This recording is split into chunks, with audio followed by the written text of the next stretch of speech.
ahoana marina tena filoham-pirenena mahafantatra ny lanja sy asin'izany filoha izany ve Ian Rajoelina? Samy naheno ary nahita isika fa nitsidika tany Frantsa i Rajoelina tamin'ny herinandro lasa teo iny. Voalaza tamin'izany moa fa dia ny fionany tamin'ny MEDEF na ireo mpandraharaha frantsay sy ny fionany tamin'ny filoha frantsay Emmanuel Macron no tena antondia tamin'izany. Raha ny fifandraisana Madagasikara sy la Frantsa dia azo lazaina fa tena niaratsy tokoa izany fifandraisana izany nandritra ny roa taona nitondrany Rajoelina ny firenena, indrindra fa taorian'ireny raharaha Apollo 21 izay na voaroiroy teratany frantsay anankiroa ireny. Na tiana na tsy tiana eo amin'ny fifandraisana amin'ny any ivelany dia manana ny akony eo amin'ny fifandraisana firenena roa tonta ireny raharaha ireny, indrindra fa fitsarana tsy azo itokisana fa itsara aradrariny sy anajany izy ny voapanga no misy eto amintsika. Ny tsy fantatra aloha dia atao nangingina iny raharaha iny amin'izao fotoana izao. Tsy fantatra raha toka itovy amin'ilay raharaha volamena ihany koa izay tsy fantatra ny fiafarany hatramin'izao. Amin'ny maharaharaha lehibe an'iny raharaha Apollo 21 iny dia voalaza araky ny vaovao azo fa voaresaka nandritry ny fionany ny filoha Emmanuel Macron sy Andry Rajoelina iny raharaha iny. Re ihany koa aza fa nanontany azy ny frantsay raha toka manana pirofo izy amin'ireny fiampangana ireny. Maninona moa izy araky ny vaovao re no tsy nampiantso ny ambasadorin'ny Frantsa momba n'iny raharaha iny? Raha izay tokoa no mitranga dia azo lazaina fa mbola tsy misy fiatsarana ny fifandraisana eo amin'ny firenena roa tonta. Ny fandraisana azy tao amin'ny lapam-panjakana Élysée dia tsy midika mihitsy fa miatsara ary atokisan'ny fitondrana frantsay ny mpitondra malagasy. Mety ho fangataha-panazavana momba ny raharaha mavoaroiroy teratany frantsay aza no mety anisan'ny nibahana ny resaka. Teo ihany koa moa ny tsy fisin'ny mankarahara eo amin'ny fitantanana ny firenena izay voalaza fa anisan'ny loha-hevitra nodinihana tao ihany koa.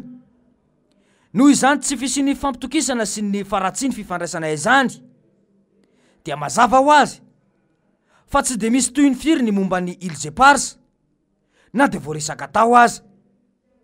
Resaka diplomatika mampandradrisa fotsiny ihany no vokatra azo tany raha dinihana izany. Mety isy teny angamba fa nahazo vola 700 tapitrisa euro i Madagasikara. Toy izao no filazan'ny filoha Emmanuel Macron mahakasika izany. La France justement est pleinement mobilisée pour accompagner le développement de Madagascar dans le cadre des priorités que vous avez définies. Nous nous sommes engagés à accompagner votre plan pour l'émergence à hauteur de 240 millions d'euros d'ici 2030 dans l'agriculture, l'éducation, encore l'aménagement urbain.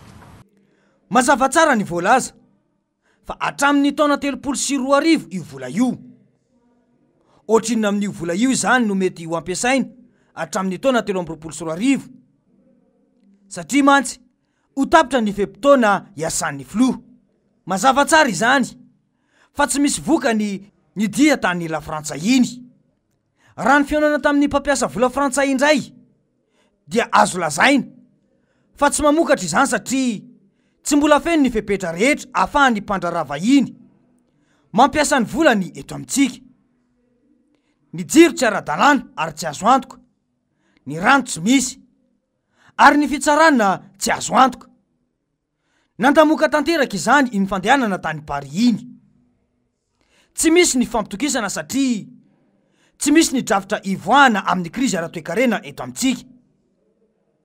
Araky ny efa voalaza tany aloha dia pilote tsy manana plan de vol no mitondra ny firenena malagasy ka tsy fantatra hoentina makaiza ilay fiaramanidina.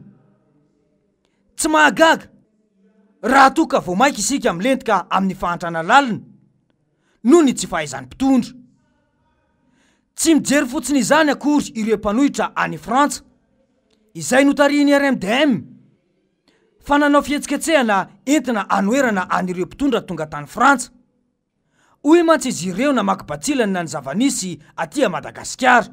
Anafrotana zareo zany isika atao amin'ny RND amin'ny diaspora ary hitany fa efa voatsidry tanteraka ny malagasy any am-pandrasana varina miady amin'ny fiainana sy miady amin'ny vidin'entana dia isika ty indray mitandreo zareo tiako nefa mampilaza aminareo fa na dia anao ina na dia anao ina eo izy tsy hampihevitra antsika zany tsy hampangily antsika zany ary tsy hampetraka antsika zany raha tsy miala ny fitondrany Andry Rajoelina feuille de blanc ametrahantsika ny tetezanita hoentina amin'ny Repoblika fahadimy sy ametrahantsika fifidianana tena madio tsy sosoka tsisy de blanc izay ahafahantsika mifidy izay tiantsika ho atao filoham-pirenena tena mavita azy mila ravaina seni ravaina ny HCC ravaina ny fitondrana Andry Rajoelina ary ravaina ny gouvernement association de malfaiteurs izany dia midika fa ny ankamaroan'ny malagasy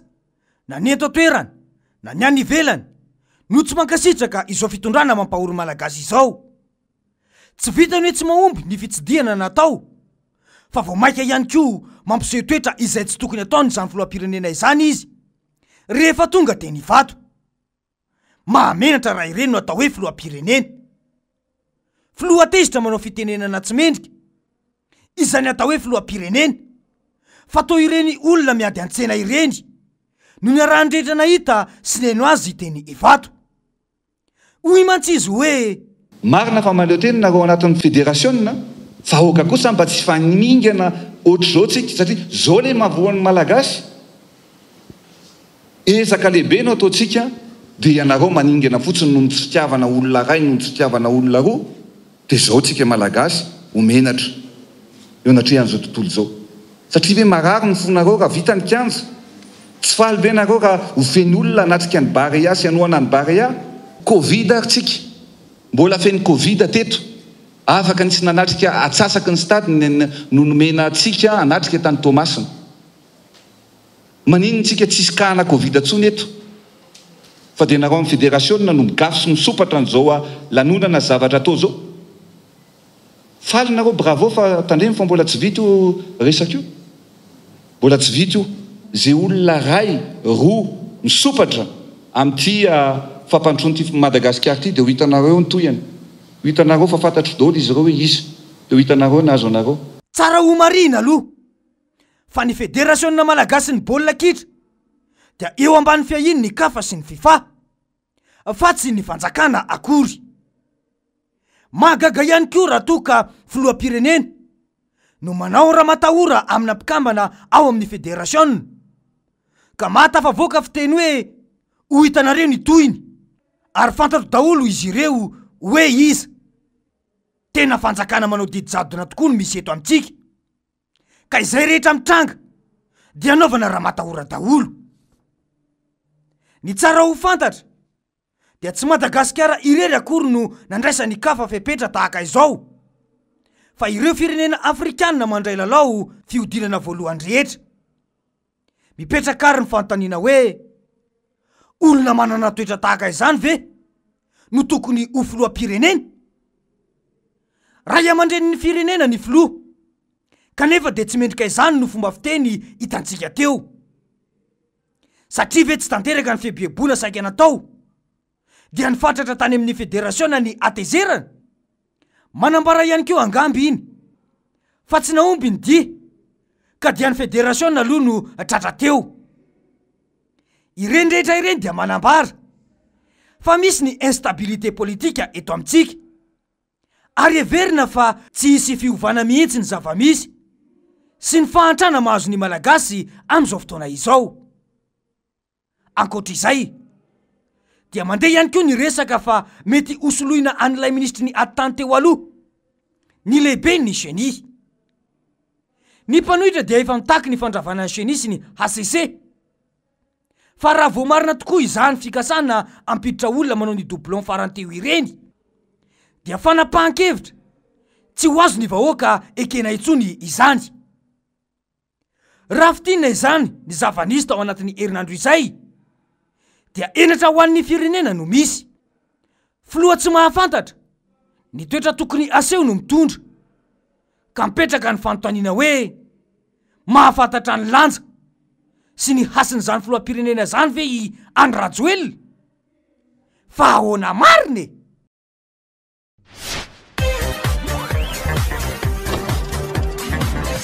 ahoana mariny